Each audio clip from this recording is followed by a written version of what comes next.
Hello friends, welcome back to my channel. Friends, आज हम बात करेंगे ज्येष्ठ मास की अपरा एकादशी के बारे में। इससे पहले की वीडियो आई होप आपने देखी होगी, आपको पसंद आई होगी। उसमें समय है, पारण समय है, पूरी जानकारी है, पूजा विधि है, तो आप जाकर देख लीजिएगा चैनल पर। और आज हम बात करेंगे अपरा एकादशी की कथा के बारे में। तो चलिए शुरू करते हैं। राधे राधे, हरे कृष्णा। फ्रेंड्स, जेठ मास के कृष्ण पक्ष की एकादशी जो अपरा अथवा अचला एकादशी कहा जाता है, जिसको इस दिन भगवान श्री हरि विष्णु की पूजा तो की ही जाती है, साथ ही इनके त्रिविक्रम रूप की भी पूजा की जाती है। इसके करने से कीर्ति, पुण्य तथा धन की वृद्धि होती है तथा भूत प्रेत जैसी निकृष्ट योनियों से भी हमें मुक्ति मिलती है। जहाँ तक व्रत के विधि विधान और फलाहार का प्रश्न होता है, वह एक बात बता दूं कि सभी लगभग एकादशियों की जितने भी सभी एकादशी हैं उनमें समान मतलब उनके हर व्रत एक समान होता है। तो अब शुरू करेंगे इसकी कथा के बारे में। इतना सुनने के बाद युधिष्ठिर ने भगवान श्री कृष्ण से कहा, हे भगवान, ज्येष्ठ मास के कृष्ण पक्ष की एकादशी का नाम क्या है तथा इसका महत्व क्या है, सो आप कृपा करके मुझे सुनाइए। तब भगवान श्री कृष्ण बोलते हैं कहने लगे, हे राजन, एकादशी का नाम अपरा है। यह अपार धन देने वाली है। जो मनुष्य इस व्रत को करते हैं, संसार में उनको यश तथा कीर्ति की प्राप्ति होती है। अपरा एकादशी व्रत के प्रभाव से ब्रह्म हत्या, भूत योनि तथा पर निंदा आदि तक के सब पाप दूर हो जाते हैं।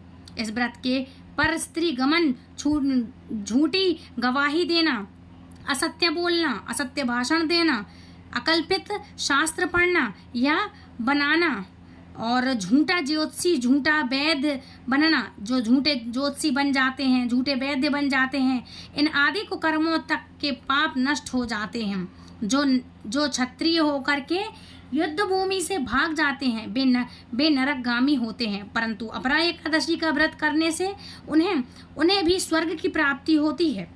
जो शिष्य गुरु से विद्या ग्रहण करते हैं और बाद में उनकी निंदा करते हैं, वे अवश्य नरक में ही पड़ते हैं, परंतु अपरा एकादशी का व्रत करने से वे सभी इस पाप से मुक्त हो जाते हैं। जो फल तीनों पुष्कर में कार्तिक पूर्णिमा को स्नान करने से या गंगा तट पर पितरों को पिंडदान करने से प्राप्त होता है, वही अपरा एकादशी का व्रत करने से प्राप्त होता है।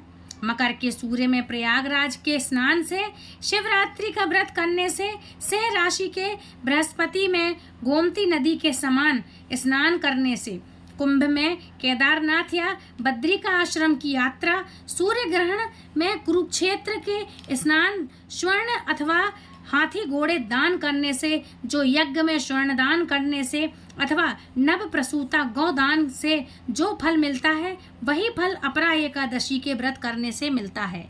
यह व्रत पाप रूपी वृक्ष को काटने के लिए कुल्हाड़ी के समान होता है।